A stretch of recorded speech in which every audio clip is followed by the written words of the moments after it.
video games. And are you in a game right now? Yes. Oh. Are you not? Yeah, I am. Oh. You're in? Yeah, I'm in too. Wait, do you have the delay running on your stream? Well, I can't set that. You have to. Remember? Because oh shoot, you're right. I don't have access to the broadcast panel. I'm just. I used to. Normally, key. I set it right on OBS. I don't even use the. Oh, you don't use the Twitch one. Yeah. Okay, that is worth noting.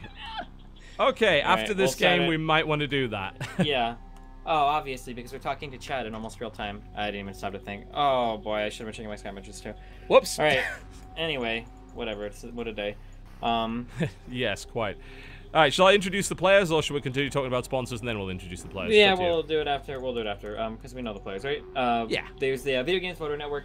Check out that mailing list, guys. If you sign up for it, you can be entered to win a free Zeus Mini PC, provided by I think it was Cyber Power PC. All you have to do is sign up for the mailing list, and you're automatically enrolled to win that. The Breaking Out Invitational is, the Breaking Out like series, all of the work that goes into that.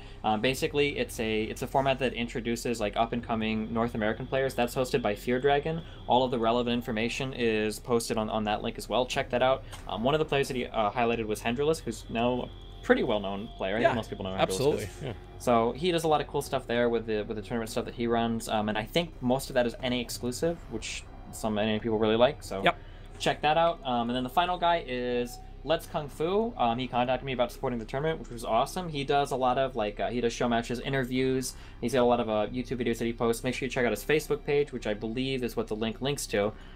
This build, I don't even know. i.destiny.gg and scroll down to the sponsors section, and then the game. That Proxy Zealot. Proxy 1 Gate Zealot in the middle of the map, followed up by a Forge. Why not? Seems reasonable. And scouting was missed on it. He saw a probe. He still has not seen the Zealot. So if a bunch of drones are pulled, this could be problematic. The pylon's being put down. Like, it almost makes me think he wants to put a cannon down, or he just wants to bait more drones out so the Zealot can come kill him. It will be a cannon. He's going to bring the Zealot up to cover the pylon, and then he's going to bring the probe back, and he's going to cannon rush the natural with the Zealot defending. Very cool. I think somebody did this like one time on like the Korean ladder. It's not something you're ever used to seeing, but I mean, obviously it's possible. Okay, so the only mistake Adonminus is making right here is I think he should build the cannon a little bit closer before the creep spread so that he can at least hit the hatchery. But is he actually out of range there? Yeah, I don't think that cannon can hit. No way. If that cannon can hit, I'm quitting this game. There's no way that cannon reaches. That would be absurd. I don't know, man. Protoss is pretty good. I think it's like 1 or 2 matrix squares out of being able to hit. That cannon though will definitely be able to. Can this one really hit? No. Oh, I was worried it was going to. Just flip the table and leave. And then I have no idea what. Yeah. Yeah. I think you're definitely right there. If they'd been slightly closer, but he wanted to create a wall off, so I think that was his logic there. And with 2 zealots and those 2 cannons covering, how the hell do you break out of this? I mean, that is some serious commitment. I don't know. I mean, the range on the queen here is going to be really important. If Kane is able to build like I want to say 2 spines and then uproots them and attacks the cannon that can hit the hatchery, that's good. But I don't think he's got the time to do it now. I think he's going to lose this natural. He might just uproot the spine and just go for it and try to kill that cannon. But it doesn't look like he's going to. No, he can't. I don't think so. And good control here by Adon, who's able to just do that extra damage and then. Oh, wow. I was going to say, he's going to lose a Zealot there? No, that would be ridiculous. There's no reason for him to do that. Right, well, it's now 1 base versus 1 base situation. And, of course, for the Zerg, that's infinitely worse. And Adon's eventually going to grab some stuff. He's got his Cyber Core up now, and he's creating a wall off. Not that it really matters, because there's nothing out on the map here for Kane. Like, he is contained in the worst possible way. Yeah, Lings aren't running by that. I'm pretty sure that's a full wall off. There's no way that Lings can get through. Yeah, he's not getting through that. So, all right, well, I need your Zerg expertise here. What the hell do you do now? Kane is going to go for... I don't know. He's building Lings. I would imagine you need roaches to break out. I would probably do like some one base Nidus shenanigans or 1 base Swarm host or some. I mean, something weird. Obviously, whatever you do is going to be weird. This spine shouldn't be going into range of all 3 photon cannons. He could very easily put it in range of just 1. But I guess maybe he wants to so that he can just attack everything. I'm not sure what he. Well, I mean, that just doesn't work. He's not even breaking out. No. He gets 1 cannon and he can get the second one as well. All right. Okay. I mean, that was a big commitment, but what chance do you have? Oh, nice. Cool. Kane is able to make that happen and now actually breaks out. obviously committed a lot to it, but there was no scenario where he wasn't going to commit a lot to it. So Yeah, that was actually great there by Kane. You know, best that could possibly be expected. Obviously, units lost is certainly in favor of the Protoss player. He's lost less, even with the cannons and things going down, as far as I can tell, but... So the thing I don't like about Adonminus' position here is that he set up the Cyber Core before he made the Nexus. So he was very late on getting that Nexus up. And if these links sneak in, that might actually they're going to get in. Wow. Oh, there's no photon overcharge. Oh, did he? No, there's no photon overcharge. No. This is going to be very painful. Yep, that's going to do significant damage. Kane should not have got away with that, but he did. And Adon made a critical mistake to allow that to happen, and now there's a huge amount of lings killing all of his probes. I think, like, all of these probes, are going to die if they try to mine. Kane, I'm surprised Kane doesn't just run down and try to... Maybe he'll try to kill an Nexus? Trying to supply block someone that's on 17 supply with 68 available is probably not the best idea, but...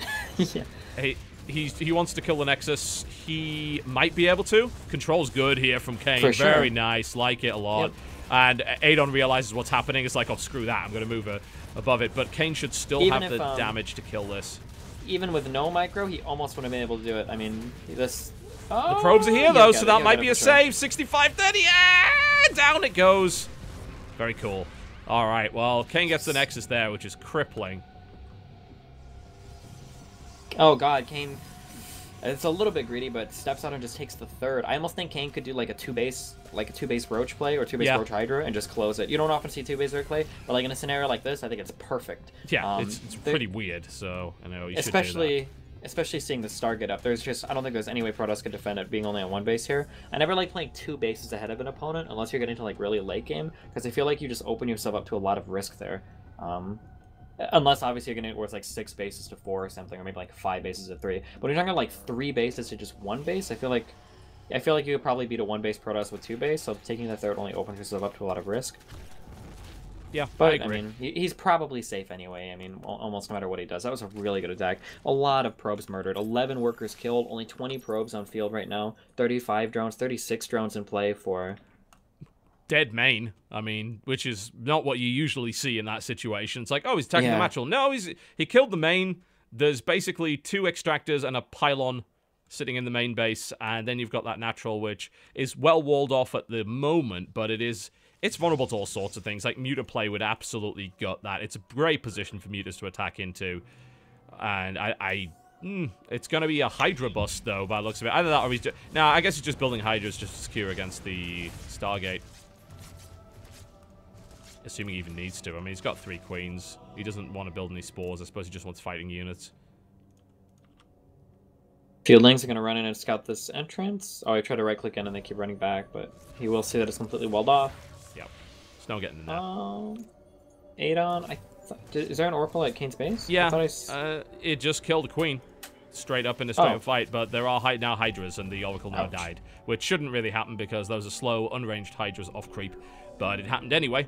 So that's dead, which is problematic. Right. How does Kane hold, or how does Adonminus hold this off? Also, is Kane never? Oh, he did unpower that warp gate in the middle or gateway. There is no warp. How does Adon hold it off? He doesn't usually. Like, there's a mothership core. It'll take a little bit of time to break through there. He'll definitely take some damage from the photon overcharge. There's maybe not quite enough Hydras to comfortably commit. He builds a Nidus Swarm apparently, and will probably pop the Hydras into the base and fight from the high ground. Okay. I don't think he needs to do that, but, I mean, if he wants to. Yeah, he's got an Overseer right in position there. So, and the other Oracle's been driven away after getting only 2 kills, so... Yeah, this is going to be very interesting. The Nidus did not get scouted either by the Oracle, which went around the edge there and managed to miss it completely. The Hydra's now back on the way. The Spore's up as well. Hydra's going to come down and probably just kill the Oracle. You don't want that thing around if possible. And then I think they're just going to the Nidus Swarm, pop up into the main base, and then that's probably a dead Protoss. But you never know, he might be able to hold it. It's not a huge number of units that's coming at him. Yeah, but I mean, we have... The ground units of the Protoss army are the following. 1 sentry. Yes. But it has 1 force field, so... He should be fine to hold him off in his main base, at least for a while. Pretty strong. Force field's good. Photon overcharge on the... Would you call this the Protoss natural? I suppose you would now, wouldn't you? Because it's the second. Yeah. Oh, God. There's the force field. That's it. The one force field to block the Lings off from attacking. The GGS drop. Nice play by Kane there. That looked really bad for Kane after that opening. But I mean, Adonminus' Nexus was really late. Kane got in with all those Lings and managed to kill so many probes and the main. Jeez.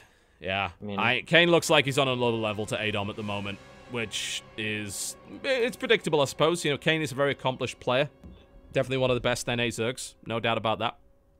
And he is able to dominate Adon in that second match. It was a cool little cheese, but would it have, I don't know, like, if you had it slightly closer and if the hatchery died quicker because he had more than one cannon in range, does that work out differently? I think the biggest problem that game was that Adon put up his Cyber Core before ever getting a natural. Like, his Nexus was so late. I felt like that was, like, the big thing that game. I don't know if, like, killing... I think that what he did at the hatchery, I think that was, like, okay. It was just the... It was just taking that Nexus so late. Yeah, that could very well be right. It was just a very strange game in general, and frankly, it seems like Kane's crisis management was totally up to snuff, you know? And, yeah, he plays so much online. He's used to these weird situations. He was able to manage that well. He sacked his natural knowing that he could kind of crush that and counter-attack, but... It was a cool build by Adon. I certainly want to see more cool builds, but if you're down 2 games, then...